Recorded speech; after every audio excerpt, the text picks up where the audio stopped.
तुमचं एकदा नाव सांगा. विकास सतीश धावडे, गाव वाघाळा.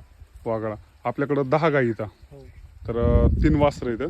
हो आपली गाय 8 दिवसापूर्वी मेली आहे, एक 85,000 रुपयाची, 24 लिटर दूध देत होती. हो दूध व्यवसाय करायला पाहिजे का नाही करायला पाहिजे? करायला पाहिजे. म्हणजे 85,000 रुपयाची गाय मिळली तरी सुद्धा दूध व्यवसाय करायला पाहिजे म्हणताय, नेमकं कारण काय? त्याच्यामध्ये परवडते, हजेरी निघते माणसाची. माणसाची हजेरी निघते. जर आपल्याकडं चारा असेल घरचा तर लोकांच्या इथं कामाला जायचं, त्यापेक्षा 10 गायीमध्ये तुम्ही 500 ते 1000 रुपये रोज घरी बसल्या कमवू शकता. तर खूप चांगलं वाटलं तुमच्याशी बोलून, कारण की म्हणजे गाय मेल्याच्या नंतरही जर तुम्ही व्यवसाय करायला काही अडचण नाही म्हणत आहात, तर या गोष्टीचं म्हणजे विचार करायची गोष्ट आहे की बाबा शेतकऱ्याला किती गरज आहे रोजगाराची. त्याच्यासाठी मित्रांनो कमी भांडवलामध्ये त्यांनी शेड उभा करून सध्या उन्हाचं गायी ज्या आहे झाडाखाली बांधलेल्या आहेत. या ठिकाणी आपल्याला 5 गायी आणि गोठ्याच्या पलीकडून झाड आहेत त्याच्या खाली 5 गायी, अशा पद्धतीनं ह्या सरांचं नियोजन आहे.